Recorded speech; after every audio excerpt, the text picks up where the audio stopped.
Hello जय हिंद प्यारे साथियों। देखिए आज हम लोग क्लास 12th फिजिक्स का चैप्टर नंबर 1 विद्युत आवेश एवं क्षेत्र का 1 शॉट देखने वाले प्यारे बच्चों। तो आइए फटाफट शुरुआत करते हैं। आज के क्लास में हर एक टॉपिक आपको समझ में आएगा और पूरा क्लियर तरीके से हम आपका इस चैप्टर का खत्म करने वाले हैं। तो पूरे मन से देखिए, पूरे शिद्दत से देखिए और कलम कॉपी लेकर के बैठे, ठीक है। जितना पढ़ाऊंगा नोट्स आप लोग बनाते चलिएगा। अगर आप बेहतर नंबर लाना चाहते हैं, टॉपर लिस्ट में लाना चाहते हैं, तो आप लोग इस तरह से तैयारी करेंगे तो जरूर बनेंगे और सिलेबस भी काफी ज्यादा आसान होता है। तो ये प्यारे बच्चों फटाफट शुरुआत करते हैं। देखिए विद्युत आवेश एवं क्षेत्र चैप्टर का आपका नाम है विद्युत आवेश एवं क्षेत्र, ठीक है। ये क्लास 12th फिजिक्स एनसीईआरटी का चैप्टर नंबर 1 है, जो कि महत्वपूर्ण चैप्टर है। पहला चैप्टर से काफी ज्यादा क्वेश्चन पूछा जाता है। तो आइए शुरुआत करते हैं। चलिए प्यारे बच्चों, यहाँ पर विद्युत आवेश, ठीक है, आपका चैप्टर का नाम देख लीजिए, दो खंडों में बटा हुआ है। पहला विद्युत आवेश है एवं क्षेत्र है, यहाँ पर दो खंड में आपका बटा हुआ है। इसमें क्या होता है, पहला तो विद्युत आवेश एक होता है, एक विद्युत क्षेत्र होता है, ठीक है। तो पहले विद्युत आवेश के बारे में जानेंगे, फिर विद्युत आवेश के बारे में सारा अध्ययन हो जाएगा। फिर उसके बाद विद्युत क्षेत्र के बारे में जानेंगे और इस चैप्टर से काफी ज्यादा 5 नंबर का सवाल बनता है, तो वो सब भी करेंगे, ठीक है। तो आराम से देखिए, यहाँ से आप लोग देख लीजिए। यहाँ पर आपका पहला जो स्टार्ट होगा विद्युत आवेश। पहले विद्युत आवेश जानने से पहले जान लीजिए विद्युत क्या है, क्योंकि हर चैप्टर में आपका विद्युत लगा रहता है। तो ये विद्युत है क्या, तो चलिए आपको हम बताते हैं। देखिए विद्युत क्या होता है, दो वस्तुओं को आपस में रगड़ेंगे तो क्या होगा, विद्युत का उत्पादन होगा। मान लीजिए ये दो पदार्थ है, ये दो पदार्थ मान लीजिए, इसको अगर आपस में लगाते हैं, दो या दो से अधिक पदार्थों को आपस में लगाते हैं तो क्या होता है, विद्युत का उत्पादन होता है। क्या होता है, दो या दो से अधिक वस्तुओं को आपस में लगेंगे तो किसका उत्पन्न होगा, तो विद्युत का उत्पन्न होगा। यानी कि किसी पदार्थ को आपस में लगेंगे तो विद्युत का उत्पादन होगा, ठीक है। यानी विद्युत का एक समझिए तो एक ऊर्जा का ही रूप है, जो दो वस्तुओं को रगड़ने से, दो या दो से अधिक वस्तुओं को रगड़ने से उत्पन्न होता है, जिसे हम लोग विद्युत कहते हैं, ठीक है। तो पहला बात तो विद्युत जो है बेसिक है, उसको पहले जान लेना है कि विद्युत क्या है, ठीक है। विद्युत पहले जान लीजिए क्या है। तो देखिए विद्युत का परिभाषा क्या लिखेंगे, क्योंकि बेसिक है, जानोगे तभी ना इसके बारे में आपको आगे समझ में आएगा। तो विद्युत क्या है, बेसिक है, तो लिखेंगे ऊर्जा का वह रूप जो दो या दो से अधिक वस्तुओं को रगड़ने से उत्पन्न होता है। विद्युत जो एक ऊर्जा ही है। विद्युत क्या है, विद्युत एक ऊर्जा है, ये बात आपको ध्यान में रखना है, जो दो या दो से अधिक वस्तुओं को रगड़ने से उत्पन्न होता है। तो यहाँ से लिखेंगे दो या दो से अधिक वस्तुओं को, दो या दो से अधिक, दो या दो से अधिक क्या होगा, बताइए, दो या दो से अधिक वस्तुओं को रगड़ेंगे, दो या दो से अधिक वस्तुओं को रगड़ने से यह उत्पन्न होता है, क्या, तो विद्युत उत्पन्न होता है। तो यहां से लिखेंगे कि दो या दो से अधिक वस्तुओं को क्या करेंगे, वस्तुओं को, दो या दो से अधिक वस्तुओं को रगड़ने से किसका उत्पादन होता है, रगड़ने से विद्युत का क्या होता है, उत्पादन होता है। क्या होता है, उत्पादन होता है। तो आप लोग को समझ में आ गया कि विद्युत जो है वो क्या है।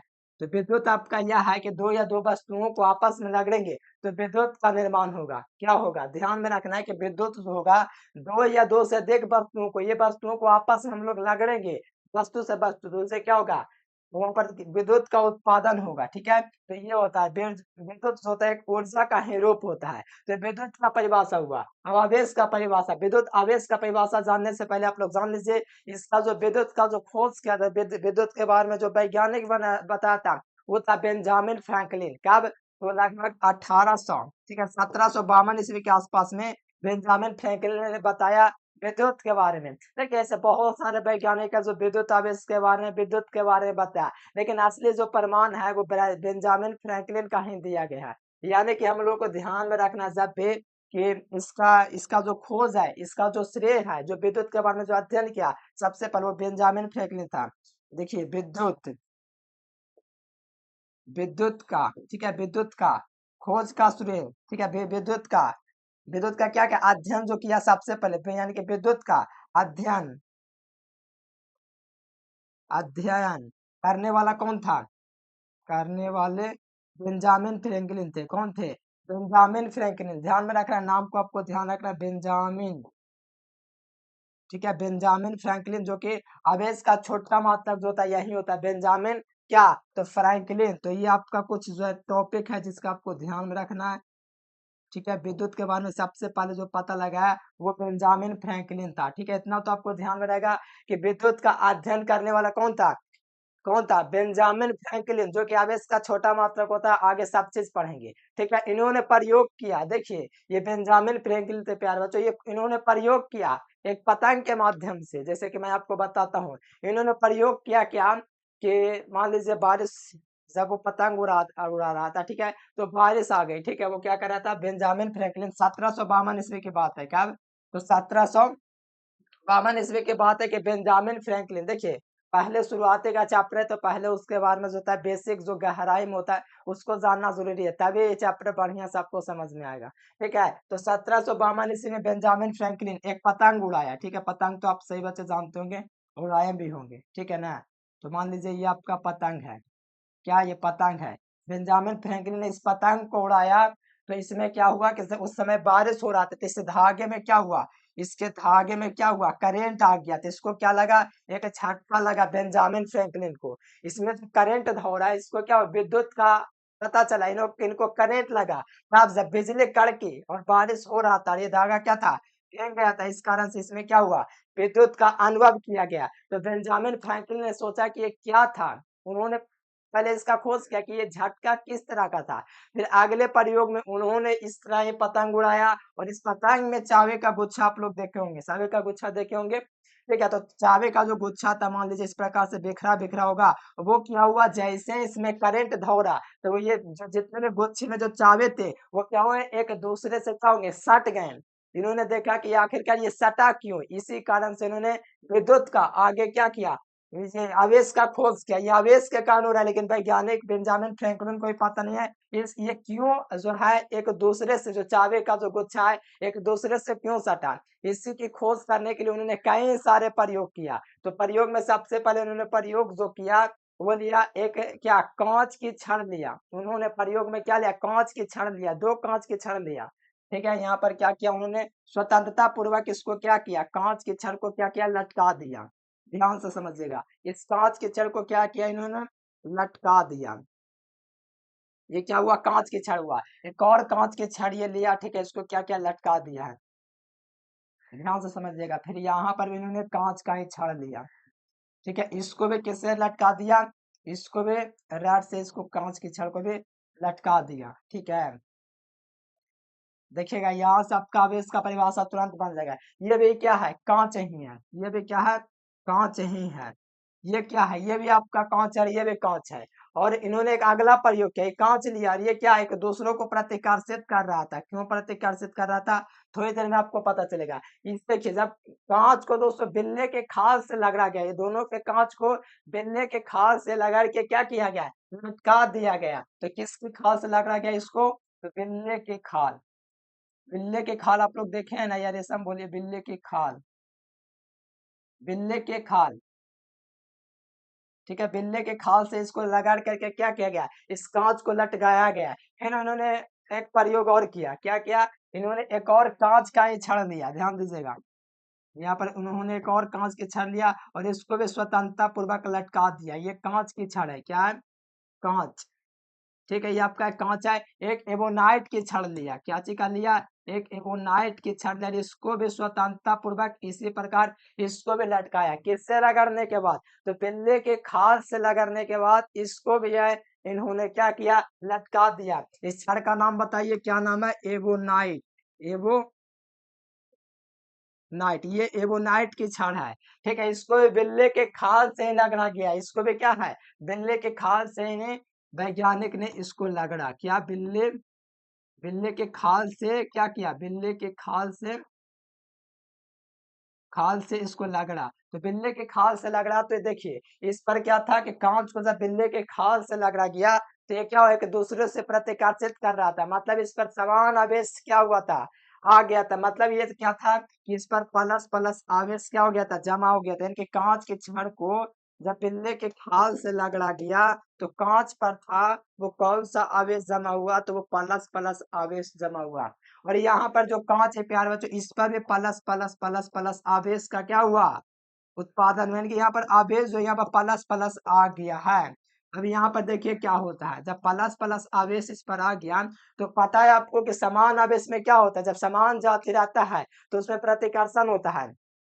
मतलब ये कांच है, एक दूसरे को, सॉरी यहाँ पर आकर्षित मैंने कर दिया है, एक दूसरों को ये प्रतिकर्षित करने लगा, ठीक है, ये इसको इधर भगाने लगा, इसको ये उधर भगाने लगा, यानी कि दूसरे को क्या करने लगा, ये प्रतिकर्षित करने लगा, ठीक है, ये प्रतिकर्षित इस प्रकार से करेगा, ये जो है इसको इधर ठेलेगा और ये जो है इसको इधर ठेलेगा, ये क्या कर रहा है, एक दूसरे को दूर भगा रहा है, क्योंकि समान आवेश में आपको पता है प्रतिकर्षण होता है। और यहाँ पर जो है इसको बिल्ली के खाल से लगाया गया, कांच पर तो आपका क्या था, कांच पर तो आपका प्लस ही आवेश था। सूर्य में आपको बताएं कि कांच की छड़ को जब बिल्ले के खाल से लगाया गया तो इस पर प्लस प्लस आवेश आ गया, ठीक है, इस पर आपका क्या गया, प्लस प्लस आवेश आ गया। लेकिन एवोनाइट की छड़ एक ऐसा छड़ था, जब बिल्ले के खाल से इसको लगाया गया तो इस पर जो है माइनस आवेश उत्पन्न हुआ। एक बार कमेंट कर दीजिए समझ में आ रहा है कि नहीं। एवोनाइट की जो छड़ है ये एक ऐसा छड़ था जिसको बिल्ले के खाल से जब रगड़ा गया तो इस पर माइनस आवेश उत्पन्न हो गया। क्या हो गया, माइनस माइनस आवेश इस पर उत्पन्न हो गया। जब माइनस माइनस उत्पन्न हो गया तो यहाँ पर एक काम हुआ जो वैज्ञानिक देख लिया, ठीक है, यहाँ पर क्या हुआ, यहाँ पर आकर्षित हो गया।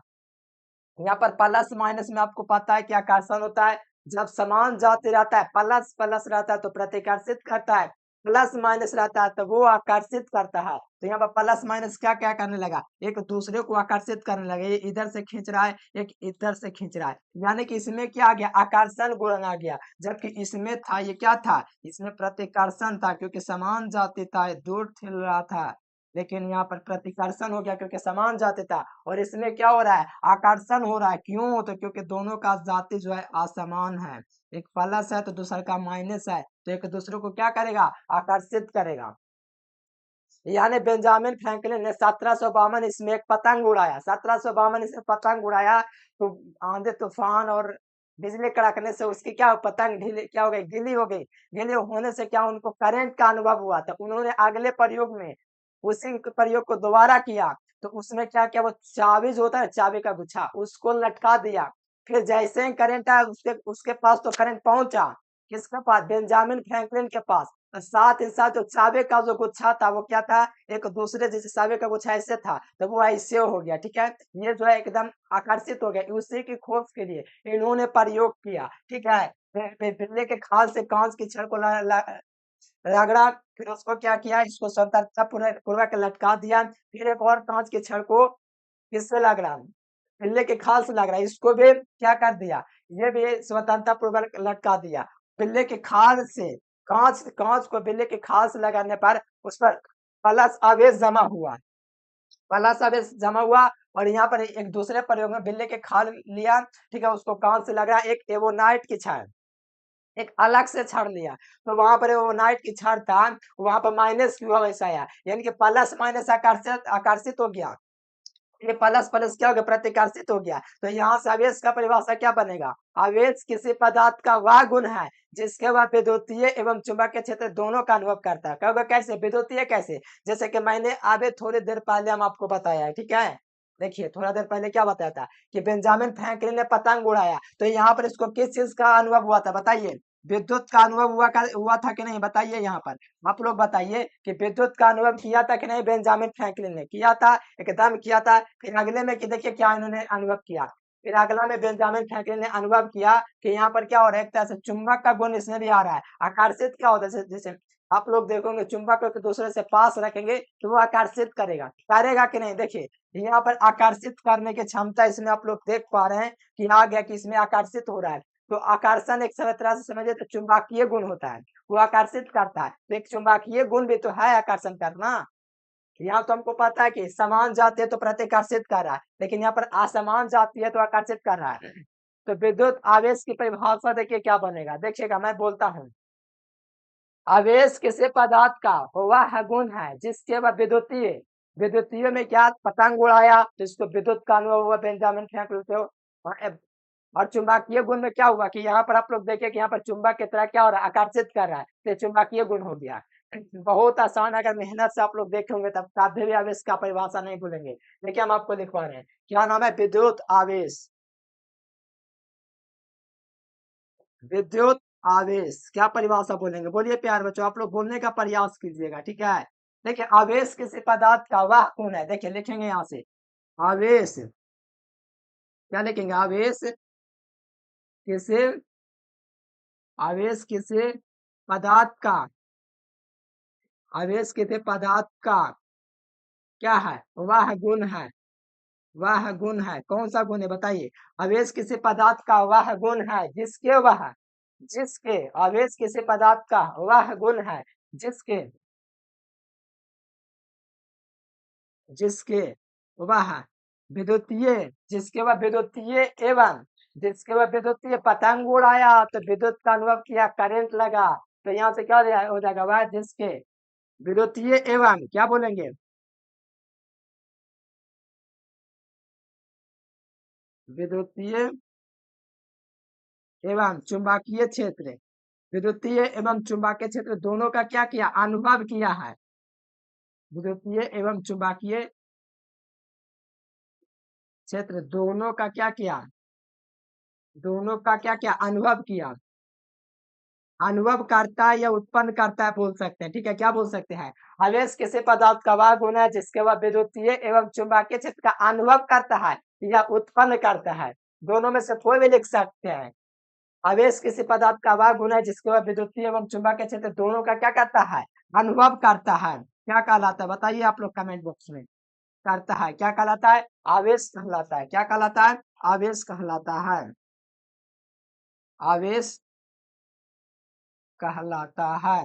देखिए कितना आसान है, पहले तो मैंने आपको क्या है प्यारे बच्चों, मैंने आपको पहले तो समझाया, क्या पहले तो मैंने आपको समझाया कि आवेश क्या है, पहले तो मैंने विद्युत के बारे में बताया कि बेंजामिन फ्रैंकलिन ने क्या किया कि दो वस्तुओं को आपस में लग रहा तो विद्युत का उत्पादन हुआ, तो उन्होंने पतंग उड़ाया, ठीक है, पतंग उड़ाया तो वहां पर बिजली करके भेजे, तो विद्युत का इनको क्या हुआ, अनुभव हुआ, उनको करंट लगा, तो वहां से पता चला कि आवेश किसी पदार्थ का वह गुण है जिसमें विद्युतीय एवं चुंबकीय क्षेत्र में किसको अनुभव किया, यहाँ से देखिए यह एक प्रकार का चुंबकीय गुण ही है प्यारे बच्चों, यहाँ पर देखिएगा, यहाँ पर क्या है, ये आकर्षित कर रहा है, तो आकर्षित करने का मतलब इस प्रकार से समझिए तो एक प्रकार का चुंबक का ही गुण हुआ, ठीक है, तो यहाँ से आपका क्या हुआ, आकर्षित किया, तो यहाँ पर चुंबकीय क्षेत्र दोनों का अनुभव करता है, यानी कि यहाँ पर मेन पॉइंट आपको दो को याद रखना, विद्युतीय एवं चुंबकीय क्षेत्र दोनों का अनुभव कर रहा है, ये क्या कहलाएगा, ये आपका आवेश कहलाएगा, ठीक है, समझ में आया कि नहीं आवेश का परिभाषा। अब देखिए आगे बहुत सारा चीज है, ये आवेश का भी परिभाषा हुआ है, आवेश के बारे में बहुत ज्यादा चीज पूछा जाता है, ठीक है, तो वो पहले हम आपको बताएंगे प्यारे बच्चों, तो इसको आप लोग को अच्छे तरीके से नोट करना है, ठीक है, अच्छे तरीके से, तो चलिए विद्युत आवेश को किससे सूचित किया जाए, बताओ आप लोग, कमेंट करो कि विद्युत आवेश को किससे सूचित किया जाता है, बताओ आप लोग बताओ प्यारे बच्चों, विद्युत आवेश को है जो किससे सूचित किया जाता है, तो विद्युत आवेश को ध्यान दीजिएगा, कलर ले रहा हूँ, देखो विद्युत आवेश को किससे, तो क्यू से सूचित किया जाता है, विद्युत आवेश को, विद्युत आवेश को, विद्युत आवेश को किससे, तो क्यू से, देखिए स्मॉल क्यू भी हो सकता है, कैपिटल क्यू भी हो सकता है, विद्युत आवेश को स्मॉल क्यू या तो कैपिटल क्यू से सूचित करते हैं, यहाँ पर मैं लिख देता हूँ स्मॉल क्यू भी और कैपिटल क्यू से भी, ठीक है, विद्युत आवेश को स्मॉल क्यू या कैपिटल क्यू से सूचित किया जाता है, सूचित सूचित किया जाता है, विद्युत आवेश को स्मॉल क्यू या तो कैपिटल क्यू से सूचित किया जाता है, पहला पॉइंट हुआ, और विद्युत आवेश जो होता है एक अदिश राशि होता है, फॉर्मूला ही बताएंगे, इसका बहुत सारा मात्रक भी होता है, इसका भी कई तरीके से मान भी होता है, सारा चीज बेसिक बेसिक से पहले जानिए इससे पाए, तो विद्युत आवेश को क्यू से सूचित किया जाता है, और यह जो होता है एक आदेश राशि होता है, यह क्या होता है, यह एक आदेश या एक आदेश राशि या एक आदेश राशि होता है, यह कौन सी राशि होती है, यह एक आदेश राशि होता है, यानी कि ये जो होता है एक स्केलर क्वांटिटी होता है, ठीक है, याद रखना है, और यहाँ पर आप लोग एक और अगला पॉइंट जानेंगे, तो इसका जो फॉर्मूला होता है क्यू बराबर क्या होता है, तो यहाँ पर जो क्यू बराबर फॉर्मूला जो होता है क्या होता है बताओ, यहाँ से आप लोग को फॉर्मूला याद रखना, क्यू बराबर क्या होता है, देखिएगा फॉर्मूला जो होता है क्यू बराबर क्या होता है, तो यहाँ पर आपका प्लस माइनस एन ही होता है, आवेश के गुण हम आपको बताएंगे, ये आवेश का क्वांटमीकरण को दर्शाता है, तो आगे हम आपको बताएंगे आवेश की परिभाषा में, ठीक है। क्यू प्लस माइनस Na क्यों होता है वो सारा चीज, ठीक है। तो ये आपका फॉर्मूला होता है क्या का, तो विद्युत आवेश के फॉर्मूला प्लस माइनस Na। एक और फॉर्मूला होता है क्यू बराबर आई टी, ठीक है, उसको भी हम जिक्र करेंगे और उससे भी क्वेश्चन आपके परीक्षा में बनता है, तो वो सब जानेंगे, ठीक है। तो यहाँ पर क्यू बराबर प्लस माइनस Na, जहाँ क्या है एन क्या है, बताओ यहाँ से आप लोग बताओ। जहाँ एन क्या है, जहाँ एन इलेक्ट्रॉनों की संख्या, जहाँ एन बराबर क्या है इलेक्ट्रॉनों की संख्या है, और क्यू आपका आवेश है, तो यहाँ से देखिए एन बराबर इलेक्ट्रॉनों, जहाँ एन इलेक्ट्रॉनों के क्या है संख्या है, संख्या है। और यहाँ पर अब ये क्यू क्या है बताओ, जो क्यू है प्यार बच्चों यहाँ पर आप लोग बताओ, जो क्यू है ये आपका क्या है, यहाँ पर जो क्यू है क्या है, और आप लोग बताओ यहाँ पर क्या है, और क्यू आवेश है, क्या है क्यू आवेश है। यहाँ पर आपको पता चला प्यारेलाल कि यहाँ पर एन बराबर क्या है इलेक्ट्रॉनों की संख्या, क्यू आवेश है, और यहाँ पर ये क्या है आवेश पर इलेक्ट्रॉनों की संख्या, क्या है यहाँ पर आवेश पर इलेक्ट्रॉनों की संख्या, यानी कि क्या ये, तो ये आपका इलेक्ट्रॉन है, क्या है जो पदार्थ पर जो इलेक्ट्रॉनों की संख्या, पदार्थ पे इलेक्ट्रॉनों की संख्या, पदार्थ पर इलेक्ट्रॉन, ये आपका हो गया इलेक्ट्रॉन, ठीक है। ये आपका क्या होगा पदार्थ में इलेक्ट्रॉनों की संख्या हो गया। ये आपका पूरा डिस्कस हो गया क्यू बराबर प्लस माइनस Na का अर्थ क्या है। मैंने बताया आपको कि आवेश किसी पदार्थ का वह गुण है जिसके वह विद्युतीय एवं चुंबकीय क्षेत्र दोनों का अनुभव करता है। क्या करता है विद्युतीय एवं चुंबकीय क्षेत्र दोनों का अनुभव करता है। विद्युतीय मैंने आपको बताया कि जैसे पतंग उड़ा तो उसका विद्युत का अनुभव हुआ, और चुंबक में आप लोग समझिए कि ये वाला गुण आपका चुंबक का ही होता है, ठीक है, आकर्षण करना, और ये जो होता है अनुभव करता है। विद्युत आवेश होता है इसका उधर स्मॉल क्यू कैपिटल क्यू से सूचित करते हैं। आपको पता है कि स्मॉल क्यू या क्यू से हम लोग इसको सूचित करते हैं। आवेश एक अदिश राशि होता है, विद्युत आवेश होता है आपका अदिश राशि होता है, यहाँ पर फॉर्मूला ये होता है। अब आगे देखिए विद्युत आवेश का जो मात्रक होता है वो कूलम्ब होता है। क्या होता है अगला क्या है विद्युत आवेश, विद्युत आवेश का क्या, विद्युत आवेश का क्या मात्रक, विद्युत आवेश का मात्रक, तो विद्युत आवेश का मात्रक क्या होता है, जो विद्युत आवेश होता है इसका मात्रक जो होता है कूलम्ब होता है। सब कोई जानता है, आप लोग मैट्रिक में दो ही मात्रक पढ़े, आवेश का मात्रक कूलम्ब और एम्पियर घंटा, ठीक है। हम आपको इससे 12th में बहुत सारा मात्रक होता है, सारा चीज निकाल निकाल के बताएंगे, सबका मान भी बताएंगे। तो विद्युत आवेश का मात्रक क्या होता है कूलम्ब होता है, क्या होता है कूलम्ब होता है, कूलम्ब होता है। विद्युत आवेश का मात्रक क्या होता है कूलम्ब होता है। विद्युत आवेश का मतलब क्या होता है कूलम्ब होता है। एक और आप लोग विद्युत आवेश का फार्मूला पढ़े हैं, क्यू बराबर आई टी पढ़े हैं कि नहीं बताइए। क्यू बराबर आई टी फार्मूला होता है विद्युत आवेश का, तो यहाँ से लिख देंगे क्यू बराबर आई टी। देखो आई टी का मतलब समझ रहे हो कि क्यू बराबर आई टी का होता है यार। तो आप लोग पढ़े होंगे 1 एम्पियर बराबर क्या होता है 1 कूलम्ब पर 1 सेकंड होता है ना, तो यहीं से आया है। क्या आया आई बराबर जो होता है प्यारे बच्चों, आई बराबर क्या होता है फॉर्मूला, आई बराबर क्यू बटे टी होता है, ठीक है। ये वाला फॉर्मूला आप लोग पढ़े होंगे 10वीं क्लास में। 1 एम्पियर बराबर 1 कूलम्ब पर 1 सेकेंड, यही वाला फॉर्मूला से आया है। यहाँ से आप लोग तुरिया तिरिया गुना करके निकाल लीजिए, क्यू बराबर आई टी निकलेगा, तो इस फॉर्मूले से आया है। तो इसका एक और मात्रक देखिए कैसे निकालते हैं। ये आपका आवेश हो गया, और ये आपका क्या है धारा है, ठीक है, क्या है धारा है, ये फॉर्मूला है आपका। तो देखिए ये आपका धारा का मात्रक क्या हो जाएगा पहले ये जान लीजिए। आवेश, आवेश का एक और परिभाषा जो आप लोग मैट्रिक क्लास से पढ़ते आ रहे हैं, धारा, ये आपका आई क्या है धारा है, टे क्या है समय है, तो यहाँ से लिखेंगे धारा, और ये आपका 1 नंबर का क्वेश्चन है, ठीक है, ध्यान में रखिएगा। धारा और समय, समय के गुणनफल को क्या कहेंगे धारा हो गया, और टी क्या हो गया टाइम हो गया, टाइम का मतलब समय। धारा और समय के गुणनफल को क्या कहते हैं गुणनफल, धारा और समय के गुणनफल को क्या कहते हैं, तो इसको हम लोग आवेश बोलेंगे क्योंकि धारा आई है और यहाँ पर टी क्या है समय है। ये आप लोग 10वां में पढ़ा है, आई बराबर क्यू बटा टी पढ़ा है कि नहीं। ये आप लोग 1 एम्पियर बराबर पढ़े हैं कि नहीं, 1 एम्पियर बराबर 1 कूलम्ब पर 1 सेकेंड पढ़े हैं, जरूर पढ़े होंगे, ठीक है। तो यहाँ से लिखेंगे धारा और समय के गुणनफल को क्या कहते हैं? आवेश कहते हैं। क्या कहते हैं? आवेश कहते हैं। ये आपका 1 नंबर के लिए है कि इसको आवेश कहते हैं। यानी कि धारा और समय के गुणनफल को क्या कहेंगे? आवेश कहेंगे। तो यहाँ से एक और मात्रक निकलता है Q बराबर IT सेम, और 1 एम्पियर घंटा भी निकलेगा। ठीक है, तो यहाँ से Q बराबर IT लिखेंगे,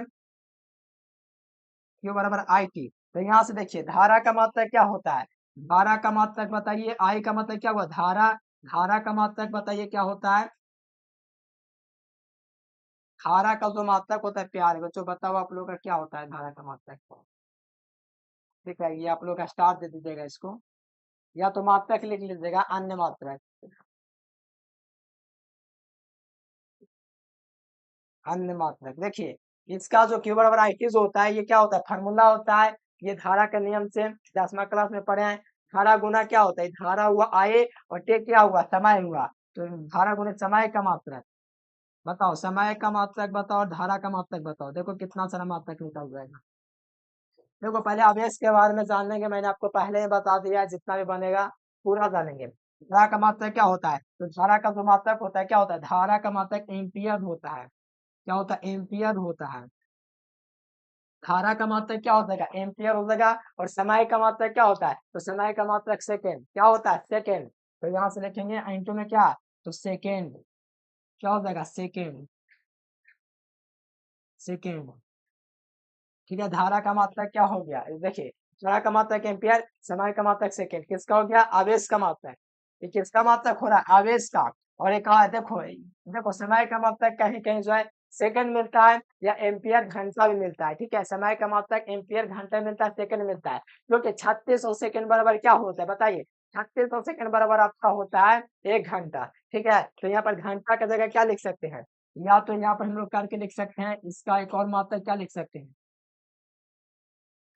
एम्पियर जो है प्यारे बच्चों, एम्पियर इंटू क्या? घंटा लिख सकते हैं। ठीक है, एम्पियर इंटू घंटा भी लिख सकते हैं। किसका मात्रक? तो आवेश का। आवेश का अन्य मात्रक। ठीक है, यहाँ पर लिख देता हूँ आवेश।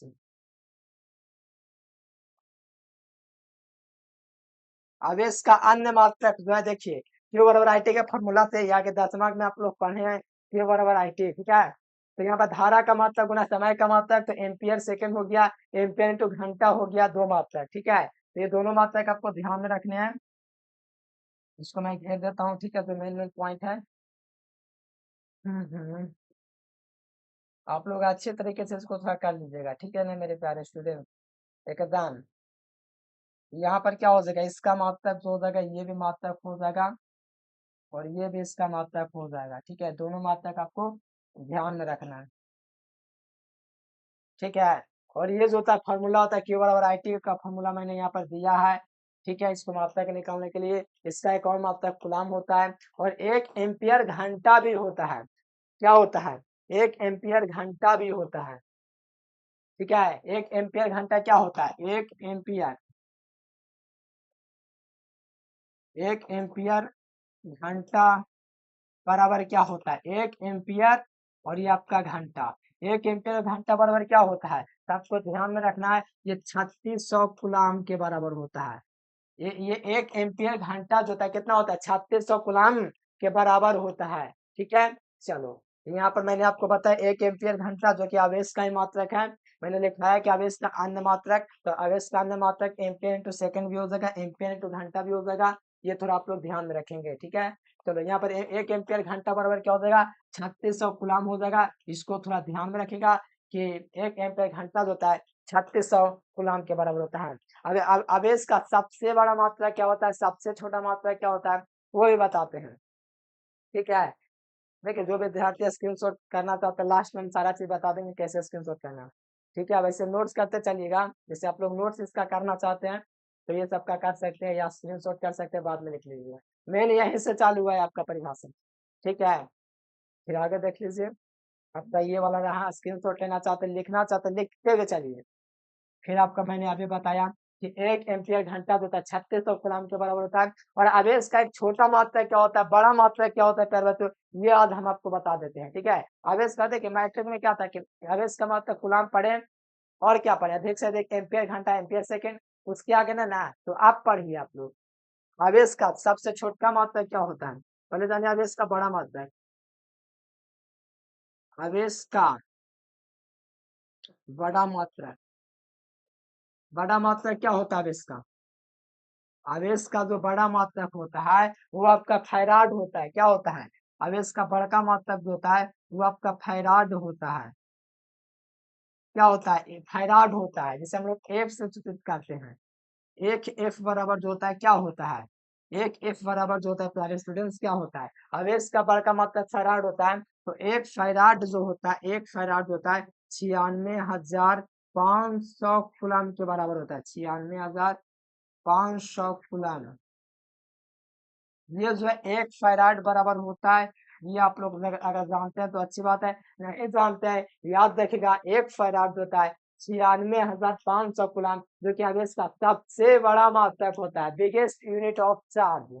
ठीक है, ध्यान रखना है। और आवेश का छोटका मात्रक क्या होता है? आवेश का छोटका मात्रक, अगला देखिए, आवेश का छोटका मात्रक क्या होता है? आवेश का छोटा मात्रक, छोटा मात्रक,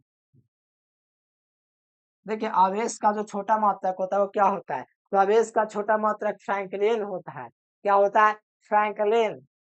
अभी वैज्ञानिक फ्रैंकलिन के बारे में जान रहे थे, उन्हीं का नाम है बेंजामिन फ्रैंकलिन। ठीक है, तो आवेश का छोटा मात्रक जो होता है यही आपका होता है फ्रैंकलिन।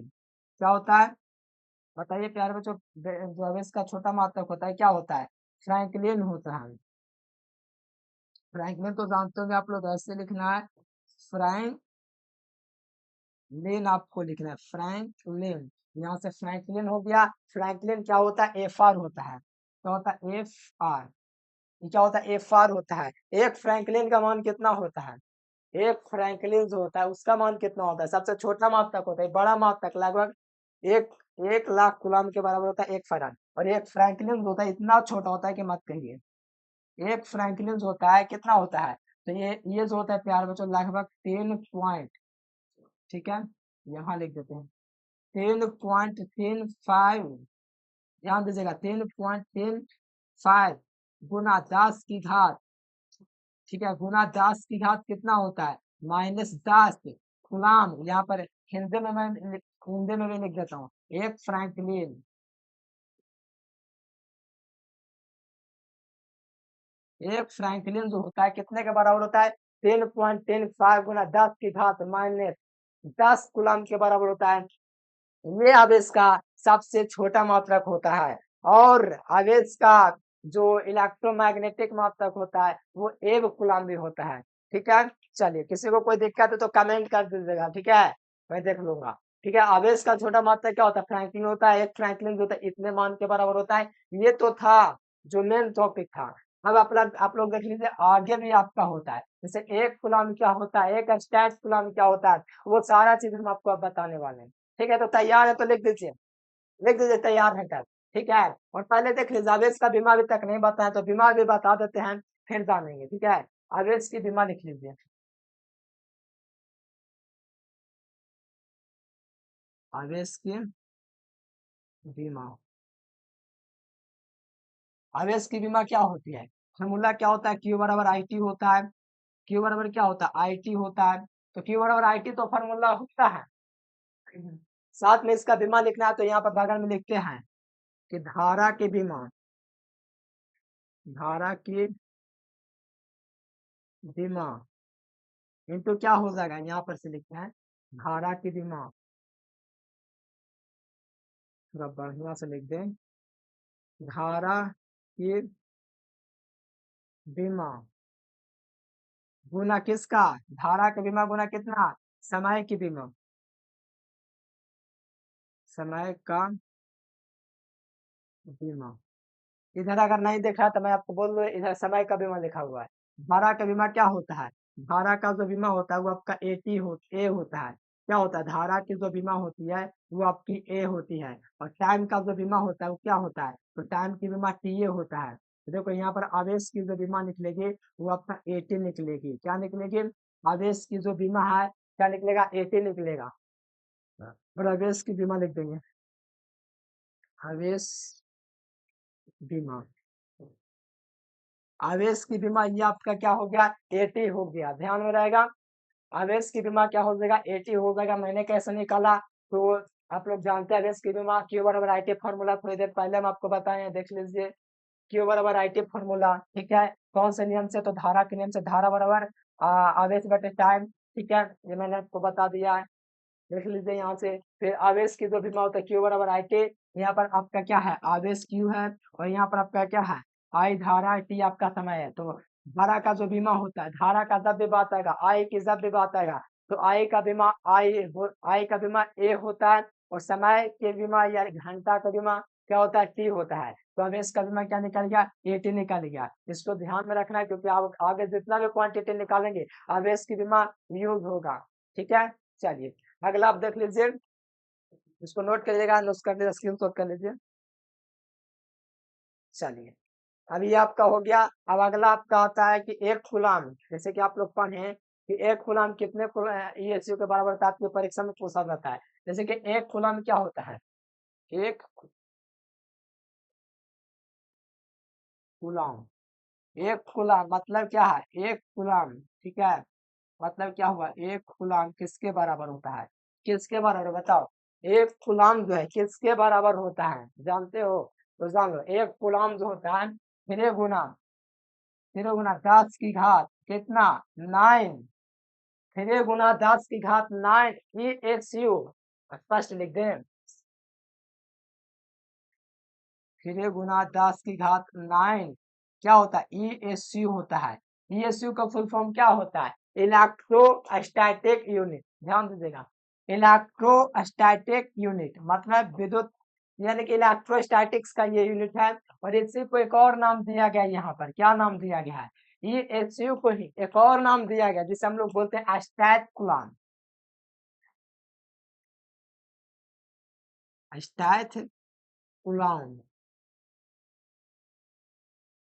ये क्या होता है, ये जो होता है ना, ESU को ही कहा जाता है स्टैट कूलम, ESU को ही स्टैट कूलम कहा जाता है। और आपके परीक्षा में पूछता है कि एक कूलम किसके बराबर है, तो याद रखिएगा एक कूलम जो होता है 3 × 10 की घात 9 ESU के बराबर होता है, ठीक है। अगर यहाँ से घुमा के पूछे एक स्टैट कूलम क्या होता है, तो ये गुना में पूरा संख्या है, क्या गुना में है, तो इधर आएगा तो बट्टा में आ जाएगा, ठीक है। ध्यान से देखिएगा मैं क्या बोलना चाहता हूँ। जैसे कि एक स्टैट कूलम आपसे पूछा जाए, एक स्टैट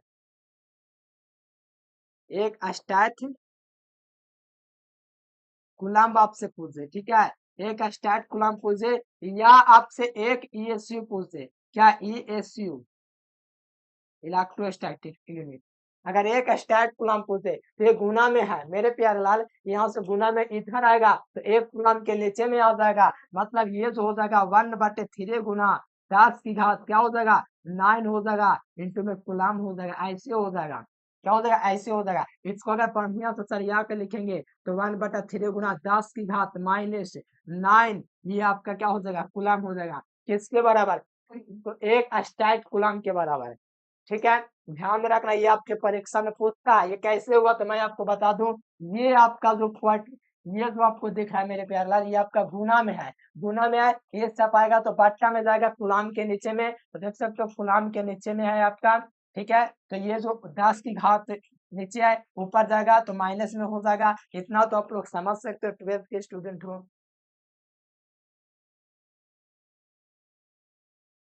अब देखो इसको कैसे पूछ सकता है, एक स्टैट कूलम पूछ सकता है, जैसे कि ये मैं आपको करूं, एक स्टैट कूलम, या पूछ सकता है एक ESU बराबर होता है, एक ESU बराबर क्या होता है, तो हम लोग लिखेंगे 1/3 गुना 10 की घात -9 क्या, तो कूलम। अगर इसी को पूछ देगा एक स्टैट कूलम,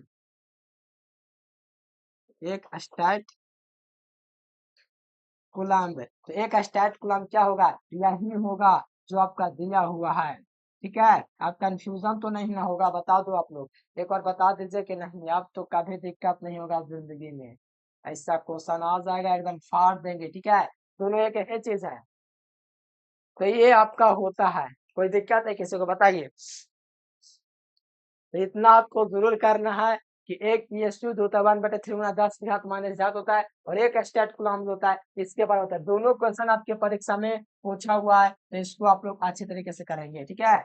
चलो अब देखो एक कूलम्ब होता है कितने EMU के बराबर, जैसे एक EMU होता है ये क्या था, ESU था। ESU है इलेक्ट्रोस्टैटिक यूनिट। एक होता है EMU, क्या होता है, एक EMU होता है, क्या होता है, एक EMU electromagnetic unit, electromagnetic unit एक ये होता है, ये क्या है, इलेक्ट्रोस्टैटिक यूनिट है, ठीक है। तो अब जानिए एक कूलम्ब जो होता है प्यारा, एक एमयू जो होता है 10 कूलम्ब के बराबर होता है। जैसे इतना आप लोग लिख लिए तो अच्छी बात है, तो इधर मैं आपको करवा देता हूँ, ठीक है। क्या होता है, एक एक EMU कितने कूलम्ब के बराबर होता है, एक EMU जो होता है प्यारे स्टूडेंट्स कितने के बराबर होता है, एक EMU होता है ये आपका 10 कूलम्ब के बराबर होता है। कितने कूलम्ब, एक एमयू होता है 10 कूलम्ब के बराबर होता है, समझ रहे हो। यहाँ से एक एमयू जो है कितने कूलम्ब के बराबर है, 10 कूलम्ब। ये जो आपको दिख रहा है कि एक एसयू बराबर क्या था, 1/3 गुना 10 की घात -9 कूलम्ब के बराबर था। लेकिन एक एमयू होता है 10 कूलम्ब के बराबर होता है। मतलब ये बगल में लिख देता हूँ कूलम्ब। देखो अगर एक कूलम्ब पूछेगा तो ये गुणा में है, इधर आएगा तो भागा में जाएगा, ठीक है, समझिएगा। जैसे एक कूलम्ब हमसे पूछेगा, एक कूलम्ब बराबर पूछेगा EMU में, तो क्या हो सके, गुना में तो इधर आएगा तो भागा में, तो 1/10 EMU, या तो इसी को लिख सकते हैं बढ़िया से शॉर्ट में 1/10, एक कूलम्ब बराबर 10 की घात -1 EMU, ठीक है।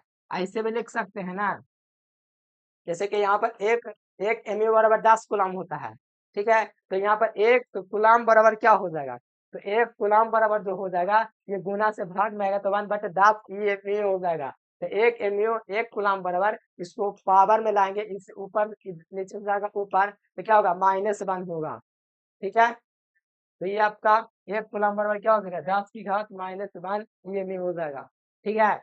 अब देखो एक कूलम्ब बराबर मैंने आपको क्या ये पढ़ाया है, बताओ। एक कूलम्ब बराबर मैंने अभी क्या आपको पढ़ाया है, एक कूलम्ब बराबर क्या पढ़ाया, 3 गुना 10 की घात क्या 9 ESU पढ़ाया है। एक कूलम्ब का मान होता है कितना, एक कूलम्ब का मान होता है। तो आप ध्यान दीजिए यहाँ पर, ध्यान दीजिएगा यहाँ, एक कूलम्ब बराबर क्या होता है, ये हम लिखेंगे तो एक कूलम्ब लिखेंगे तो एक कूलम्ब कितने के बराबर है, यहाँ से देखिएगा, एक कूलम्ब जो है 10 की घात -1 EMU के बराबर है। तो एक स्टैट कूलम्ब हम लोग लिख देंगे, क्या लिख देंगे प्यारे बच्चों, एक स्टैट कूलम्ब। देखिएगा एक कूलम्ब कितने के बराबर है, तो 3 गुना 10 की घात कितना 9 ESU के बराबर है, ESU, ठीक है। इसको भी ध्यान में रखना है, ठीक है।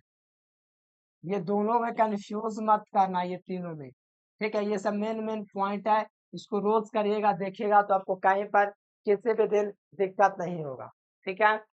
चलिए, हाँ, एक क्वेश्चन बनता है कि एक एमयू कितने ESU के बराबर होता है। हाँ, ये क्वेश्चन बनता है आपका कि एक EMU कितने कूलम्ब के बराबर होता है। जैसे एक एमयू बराबर 10 कूलम्ब होता है, तो एक EMU का मान कूलम्ब में कितना होगा ESU में, जिसे हम बताते हैं, इतना आप लोग नोट करना चाहते हैं कर सकते हैं। आगे आप लोग देखिए, जैसे कि हमको पता है कि एक एमयू बराबर क्या होता है, एक EMU बराबर क्या होता है, 10 कूलम्ब होता है। देख लीजिए, एक एमयू बराबर 10 कूलम्ब होता है, और हमको पता है एक कूलम्ब बराबर कितना होता है, 3 गुना 10 की घात 9 ESU होता है। हम क्या बोलेंगे कि EMU का मान, क्या EMU का मान होता है ESU में कितना होता है, यानी कि एक EMU का मान, एक EMU का मान ESU में कितना होता है, मान ESU में कितना होता है। देखो परीक्षा में पूछा, कैसे पूछा वो ही बताऊंगा, कितना होता है, कितना होता है। देखो ये कितना होता है, तो एक एमयू बराबर कितना होता है, एक एमयू बराबर 10 कूलम्ब, और हमको पता है कि एक EMU तो हो जाएगा प्यारे स्टूडेंट्स यहाँ से 10 है, और एक यहाँ पर एक कूलम्ब हुआ ना, इंटू में क्या है, एक कूलम्ब 10 × 1 लिख सकते हैं ना। और एक कूलम्ब हमको चूंकि पता है एक कुलाम जो होता है कितने के बराबर होता है, तो 3 गुना 10 की घात 9 रेशियो के बराबर होता है ना, बताओ। 10 कुलाम है तो 10 इंटू 1 कुलाम लिख सकते हैं। फिर यहाँ से एक एमयू निकालेंगे, यहाँ पर लिखें 10 गुना एक कुलाम का मान लिख लीजिए, 3 गुना 10 की घात कितना होता है 9, और ये आपका हो जाएगा ई एस यू।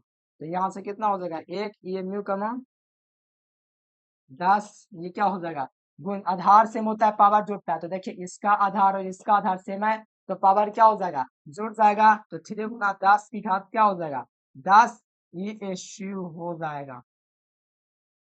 ये आपका हो गया, ठीक है। एक एमयू का मान ईएसयू में कितना होता है, ये क्वेश्चन आपका है। एक एमयू का मान ईएसयू में कितना होता है, ये आपका क्वेश्चन भी बनता है परीक्षा में, ठीक है।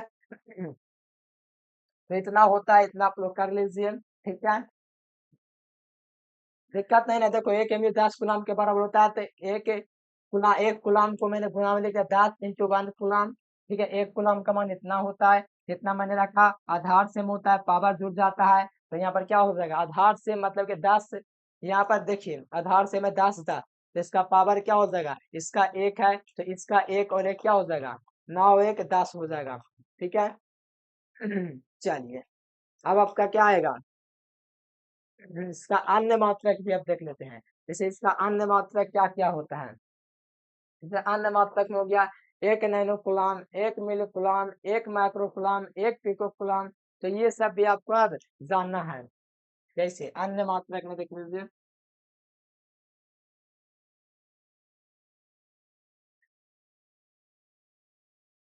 अन्य मात्रक में देखिए क्या क्या आता है।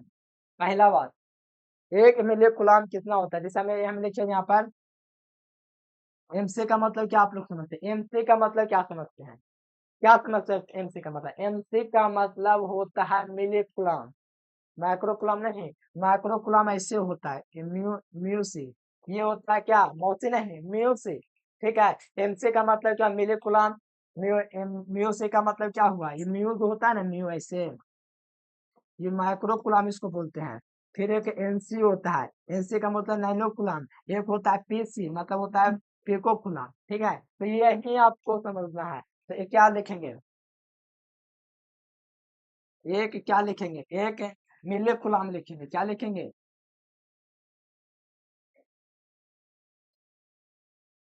एक मिली गुलाम बराबर कितना होगा बताइए। देखिए मैं आपको बताऊं सारा इजी है, देखो एक मिली गुलाम जो होता है इसको हम लोग लिख देंगे इंग्लिश में एक एमसी, एमसी का मतलब समझ जाओगे ना, हाँ। चलो इतना आप लोग क्या हो जाएगा एक मिली हो जाएगा 10 की घात -3 गुलाम, यही आपको समझना है सारे बच्चों को कि 10 की घात -1 होता है 1 मिली गुलाम, और एक अगर यहाँ पर पूछेगा एक माइक्रो, एक माइक्रो कुलॉम, एक माइक्रो कुलॉम क्या हो जाएगा, इसको हम लोग क्या कहेंगे 1 माइक्रो कुलॉम, ये क्या हो जाएगा 10 की घात -6 गुलाम हो जाएगा, ठीक है। ये एक माइक्रो हो गया। एक नाइनो पूछेगा, एक अगर एक नाइनो पूछेगा आपसे,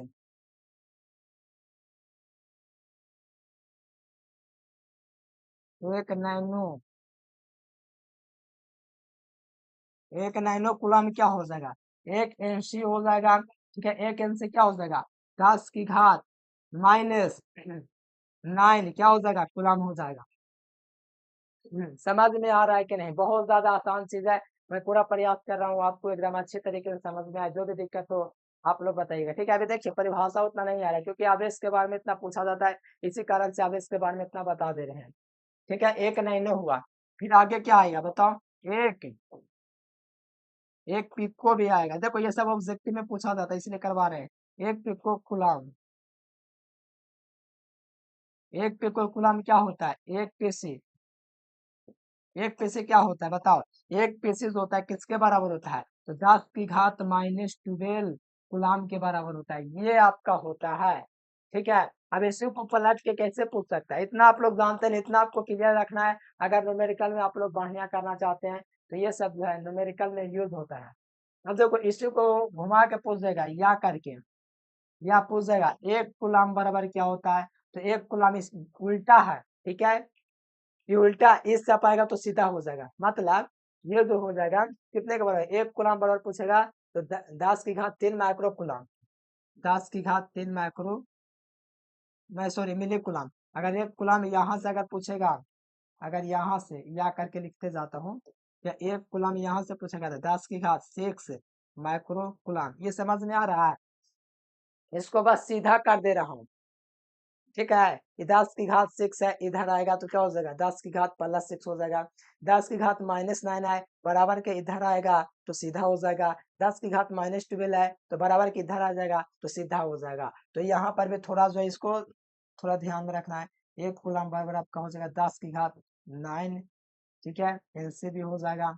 या आपका एक कूलम बराबर क्या हो जाएगा, 10 की घात 12 पिक्सी हो जाएगा, ठीक है, ये होता है, ठीक है। तो इसको लिखना चाहते हैं लिख सकते हैं। चलिए ये था, ये सब आपको ध्यान में रखना है। ये सब आपके परीक्षा के लिए काफी ज्यादा इंपॉर्टेंट होता है। जैसे न्यूमेरिकल में पूछ देगा 5 म्यूसी, ठीक है, 5 म्यूसी अगर पूछ देगा, ठीक है, जैसे समझो,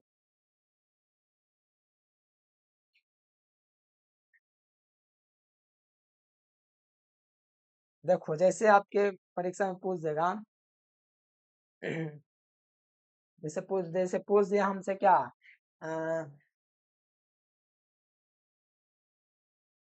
जैसे हमसे पूछ देगा क्या 5 माइक्रो, जैसे कि हमसे पूछ दिया 5 माइक्रो कुलाम, तो इसका मतलब क्या हुआ, 5 × 10 की घात -6 हुआ, ठीक है। आगे करवा देता हूँ, इसको लिख लेना है। जैसे कि आगे हमसे पूछ देगा 10 म्यूसी माइक्रोकुलाम, 10 माइक्रोकुलाम पूछ देगा, तो इसका मतलब क्या हुआ, 10 × 10 की घात माइनस कितना, तो 10 की घात माइनस माइक्रो में क्या होता है -6 होता है, ठीक, इसके बराबर हो जाएगा। 10 की घात -5 के बराबर हो जाएगा। इस प्रकार से अगर मान लीजिए इसी प्रकार से आपका घुमा के जो है पूछ देगा तो आप लोग का काम हो जाना चाहिए। अगर मान लीजिए 5 माइक्रो कुलाम पूछ दिया, ठीक है, तो इसको हम लोग क्या लिखेंगे, 5 × 10 की घात -6 कुलाम लिखेंगे ऐसे, ठीक है। अगर इसी को अगर पलट के पूछ दे आपके परीक्षा में कि एक 7 NC, इसका मतलब हो गया 7 × 10 की घात -9 कुलाम, ठीक है, यही आपका मैं कहना चाह रहा हूँ, न्यूमेरिकल में यूज होगा, ठीक है। तो ये सब अगर ऐसा क्वेश्चन पूछा जाए 7 नैनो कुलाम, इसका मतलब होगा 7 × 10 की घात -7, ठीक है। चलो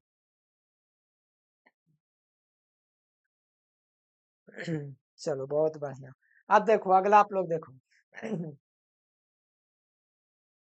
देखिए इलेक्ट्रॉन पर चार्ज कितना होता है, इलेक्ट्रॉन पर मास कितना होता है, जैसे इलेक्ट्रॉन पर आप लोग जानते हैं कितना आवेश होता है, एक इलेक्ट्रॉन पर एक, जैसे इलेक्ट्रॉन पर प्लस माइनस में होता है, प्रोटॉन पर प्लस में होता है, और इलेक्ट्रॉन प्रोटॉन और न्यूट्रॉन पर कोई आवेश होता ही नहीं है, ठीक है। तो आइए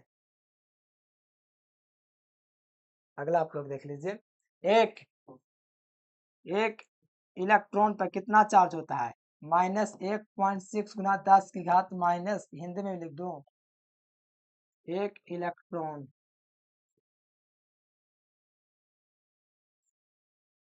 एक इलेक्ट्रॉन जो होता है इस पर जो चार्ज होता है कितना होता है, 1.6 × 10 की घात -19 गुलाम होता है, किसमें, तो माइनस में होता है। ये बात थोड़ा ध्यान रखना है, माइनस में होता है। एक प्रोटॉन पर पूछेगा प्यारे स्टूडेंट्स, एक प्रोटॉन पर, तो एक प्रोटॉन पर कितना होता है,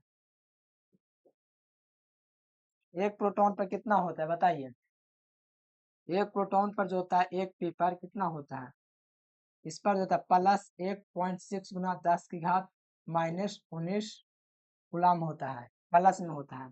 और न्यूट्रॉन पर आवेश नहीं होता है, न्यूट्रॉन एक न्यूट्रॉन जो होता है इस पर क्या होता है, एक न्यूट्रॉन पर होता ही नहीं आवेश, जीरो होता है, ठीक है। ये उदासीन समझ होता है, न्यूट्रॉन पर कोई आवेश होता ही नहीं है, ठीक है। चलो और कुछ ऑब्जेक्टिव देख लेता हूँ जो आपके परीक्षा में घुमा के पूछता है। जैसे आपका कोई बुक ले लीजिए ऑब्जेक्टिव का, हाँ देखिए, पूछता है आपके परीक्षा में कि एक एसयू में, यानी कि विद्युत आवेश के क्वांटम, विद्युत आवेश के क्वांटम ई एसयू में होता है। जैसे हम आपको बताते हैं आगे, देखिए विद्युत आवेश का क्वांटम, जैसे आपके परीक्षा में पूछता है कि विद्युत आवेश का क्वांटम, जैसे हम लिख देता हूँ क्वेश्चन, पूछता है क्या, परीक्षा में पूछता है विद्युत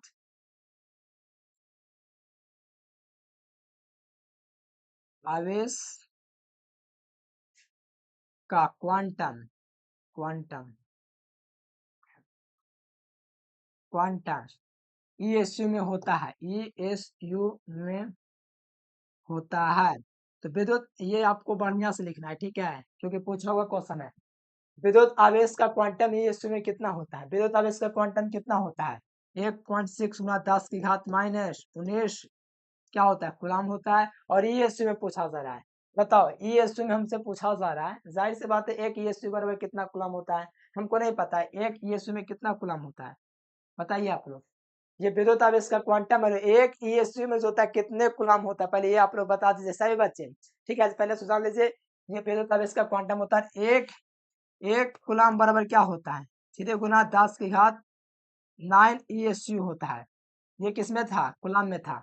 तो ये क्या पूछा, विद्युत आवेश का क्वांटम ईएसयू में होता है। अगर ईएसयू में निकालेंगे तो इसका और इसका क्या हो जाएगा, जोड़ हो जाएगा, यानी कि एक एक जो हो जाएगा प्यारे बच्चों, एक ईएसयू हो जाएगा, किसके बराबर हो जाएगा, इसका पावर तो जुटेगा 3 गुना 10 की घात क्या हो जाएगा, अच्छा 16 ये 48 हो जाएगा, तो 4.8 हो जाएगा, गुना 10 की घात क्या हो जाएगा, प्लस 9 और माइनस 9 क्या हो जाएगा, माइनस का 9 हो जाएगा। अच्छा, माइनस का 10 आएगा जोड़ने पे, ठीक है। तो ये आपका होता है एक, अच्छा ये में लिख दें, एक ईएसयू का मान क्या होता है, एक ईएसयू का मान कितना होता है, बताइए आप लोग, ईएसयू का मान कितना होता है, विद्युत आवेश का मात्र मान जो होता है क्वांटम ईएसयू में जो होता है इतना होता है, ठीक है, ध्यान में रखिएगा, इतना होता है, किसमें, इतना कूलम होता है, ठीक है, ध्यान रखना कूलम होता है।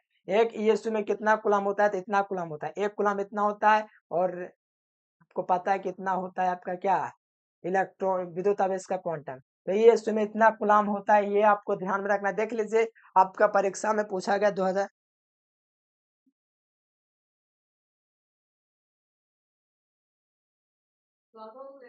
अच्छा क्या बोले, विद्युत आवेश का क्वांटम ईएसयू में, अच्छा ईएसयू में ना मेरे प्यारे, यहाँ पर आपका ईएसयू में यहाँ लिखाएगा, ईएसयू, ईएसयू में पूछा जा रहा है ना कि आपका एक कूलम जो होता है एक ईएसयू में इतना होता है, ठीक है, एक कूलम में जो होता है इतना ईएसयू होता है, किस में, तो विद्युत आवेश के ईएसयू क्वांटम में, ठीक है। इसको आप लोग कर लीजिए। फिर आपका हम देखते हैं कोई क्वेश्चन, क्वेश्चन बैंक का एक और सवाल आप देखे होंगे, इलेक्ट्रॉन का विशिष्ट आवेश पूछता है, क्वेश्चन बैंक में देखिएगा 2011 में पूछा ऑब्जेक्टिव में, विद्युत आवेश से जो विशिष्ट आवेश जो होता है, इलेक्ट्रॉनों का जो विशिष्ट आवेश होता है वो कितना होता है, तो इलेक्ट्रॉनों का विशिष्ट आवेश क्या होता है, इलेक्ट्रॉन पर आवेश बटा में इलेक्ट्रॉन पर मास, यही ना होता है, क्या लिखा हुआ क्वेश्चन, देखिए 2011 में पूछा आपका क्वेश्चन, इलेक्ट्रॉन का विशिष्ट आवेश, देखिए कोई भी क्वेश्चन देख लीजिए उसमें ये दिया हुआ है, ठीक है, इलेक्ट्रॉन का विशिष्ट आवेश,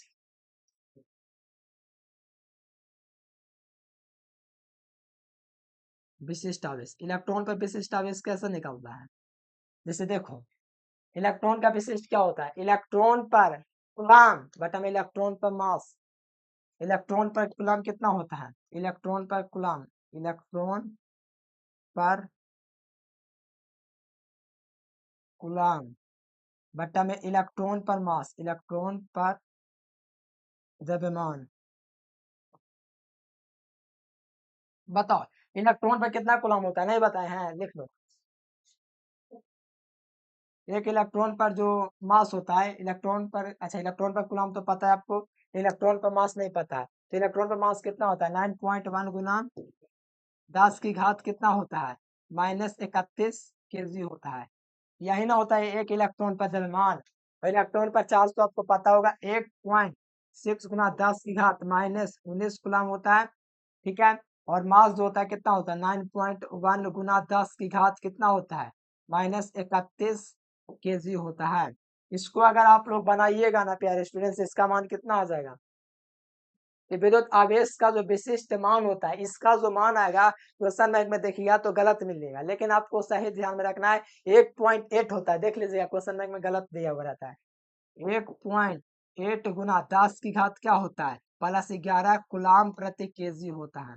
ठीक है, अगर क्वेश्चन बैंक आपके पास है तो सुधार लीजिएगा, वहां पर गलत देगा। इसको सॉल्व कीजिएगा तो आपका इतना आएगा, क्योंकि ये पावर नीचे ऊपर जाएगा तो प्लस में होगा, प्लस में होगा मतलब ये प्लस होगा, मतलब यहाँ पर 12 हो जाएगा। 12 हो जाएगा तो एक दशमलव लेने के लिए यहाँ पर एक का 10 का क्या होगा, गुना होगा, तो ये आपका हो जाएगा। ठीक है, तो ये आपका मान होता है किसका, इलेक्ट्रॉन का विशिष्ट आवेश। चलिए एक और क्वेश्चन आपका दिया हुआ है, एक कूलम में कितने इलेक्ट्रॉन होते हैं, न्यूमेरिकल टाइप क्वेश्चन है, 2 नंबर में पूछता है बनाने के लिए। तो कैसे ध्यान रखेंगे, एक कूलम में कितने इलेक्ट्रॉन होते हैं, एक कूलम में, क्या क्वेश्चन है, क्वेश्चन बैंक में देखिए पूछा हुआ है, 2 नंबर में पूछा है, एक आवेश में कितने इलेक्ट्रॉन होता है, यानी कि एक आवेश में, एक कूलम आवेश में कितने इलेक्ट्रॉन होता है, एक कूलम आवेश में कितने इलेक्ट्रॉन होता है, कितने इलेक्ट्रॉन होता है, एक आवेश में कितना इलेक्ट्रॉन होता है। तो यहाँ पर आपका क्यू का मान कितना दिया गया, 1 दिया गया है। ठीक है, एन का मान क्या है, वाट है, और इलेक्ट्रॉन तो आपको पता है कि 1.6 गुना 10 की घात -19 कूलम होता है। ये हर कोई को पता है, इलेक्ट्रॉन पर जो चार्ज होता है इतना होता ही है, ये हर कोई जानता है। ठीक है, कोई दिक्कत नहीं है। और यहाँ पर आपका 1 कूलम यहाँ पर पूछा जा रहा है।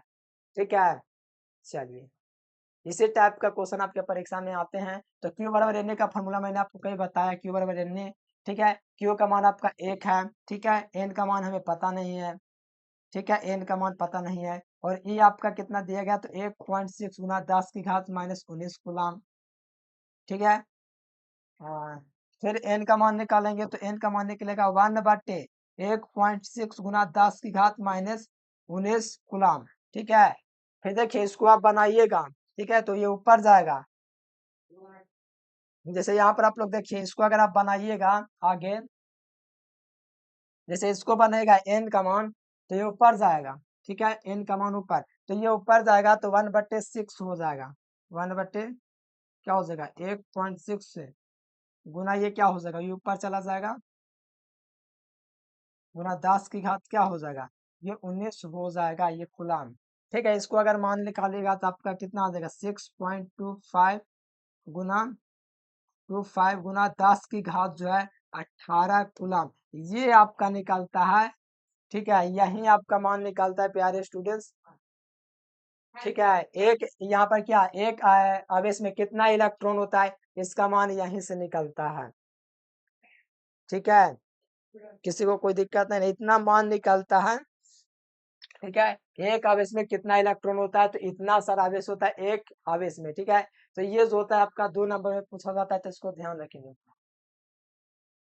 देखिए इसका सॉल्व कीजिएगा तो बनेगा, यही आपका मान निकलेगा। ठीक है, गुना भाग कर सकते हैं आराम से। ठीक है, इतना सारा क्वेश्चन था, इसको अच्छे तरीके से कर लेना है। अब देखो इलेक्ट्रॉन पर कुछ विशिष्ट मान होता है, जैसे इलेक्ट्रॉन पर चार्ज मैंने बताया, इलेक्ट्रॉन पर मास मैंने बताया। इलेक्ट्रॉन पर मास कितना बताया था, देख लीजिए। इलेक्ट्रॉन पर मास इतना होता है 9.1 गुना 10 की घात -31 केजी। ये मैंने क्या है आपको बताया है। अब देखिए इलेक्ट्रॉन पर चार्ज कितना होता है, इलेक्ट्रॉन पर द्रव्यमान कितना होता है, वो जान लीजिए।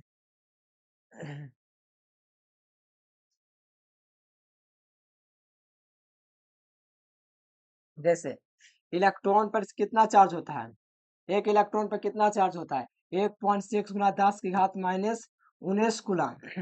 एक प्रोटॉन पर कितना चार्ज होता है, माइनस में होता है, प्लस में होता है, 1.6 गुना 10 की घात -19 कूलम होता है। और एक न्यूट्रॉन पर तो आवेश होता ही नहीं, जीरो होता है।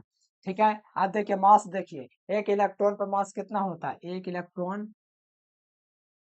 पर मास, इलेक्ट्रॉन पर मास, द्रव्यमान, इलेक्ट्रॉन पर द्रव्यमान। ठीक है, इलेक्ट्रॉन पर कितना होता है, 9.1 गुना 10 की घात -31 केजी, ये आपका होता है इलेक्ट्रॉन पर। प्रोटॉन पर कितना होता है, एक प्रोटॉन पर, एक प्रोटॉन यहाँ पर मैं लिख देता हूँ हिंदी में, प्रोटॉन पर द्रव्यमान, कितना द्रव्यमान होगा सोच लो, कितना द्रव्यमान होगा सोच लो। ये कितना द्रव्यमान होता है? ये 2.7 होता है कि 1.7 बताओ? 1.7 होता है कि 2.7 होता है? ये जो होता है 1.77 होता है, यही ना होता है कि 2.7 नहीं, 1.67 होता है गुना 10 की घात कितना होता है -27। यहाँ पर भी आपका क्या होता है द्रव्यमान है, तो द्रव्यमान का मात्रक केजी में, तो ये आपका केजी हो जाएगा। ठीक है। अगर न्यूट्रॉन का पूछेगा, एक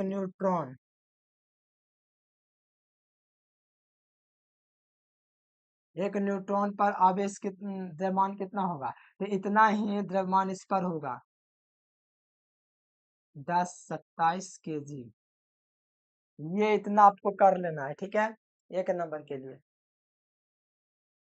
ठीक है। अब अल्फा कण जो होता है 2 न्यूट्रॉन और 2 प्रोटॉन से बना होता है, अल्फा कण निशान लीजिए। अल्फा कण, अल्फा कण क्या है ये? 2 न्यूट्रॉन और 2 प्रोटॉन से बना होता है, 2 न्यूट्रॉन, 2 न्यूट्रॉन प्लस 2 प्रोटॉन से बना होता है। और इस पर चार्ज पूछा जाता है, न्यूट्रॉन पर कोई चार्ज होता नहीं है, 0। और प्रोटॉन पर कितना होता है +1.6 गुना 10 की घात -19 कूलम होता है। ठीक है, इतना होता है ना, इसका तो मान 0 हो गया, तो 0 प्लस ये क्या हो जाएगा 3.6 गुना 10 की घात -19 कूलम हो जाएगा। तो इस पर जो प्लस में जो होता है 3.6 गुना 10 की घात -19 कूलम होता है, किस पर? तो एक अल्फा पार्टिकल पर इतना सारा आवेश होता है प्लस में। ठीक है, पूरा आवेश के बारे में मैंने बता दिया। अब रह गया आपका गुण के बारे में। तो गुण के बारे में बहुत सारा गुण है। आवेश क्वांटमीकृत होता है, आवेश संरक्षित होता है, आवेश एक अदिश राशि होता है, आवेश योगात्मक होता है। तो उससे भी क्वेश्चन बनेगा, जैसे आवेश की योज्यता का नियम, आवेश के संरक्षण का सिद्धांत, आवेश का क्वांटमीकरण, ये सारा चीज। ठीक है प्यारे बच्चों, अगर आप इतना ही रखेंगे, ठीक है आज, और बाकी आगे देख लेंगे। ठीक है, आज के लिए फिलहाल इतना ही। ठीक है, thanks for watching this video. जय हिंद, वंदे मातरम।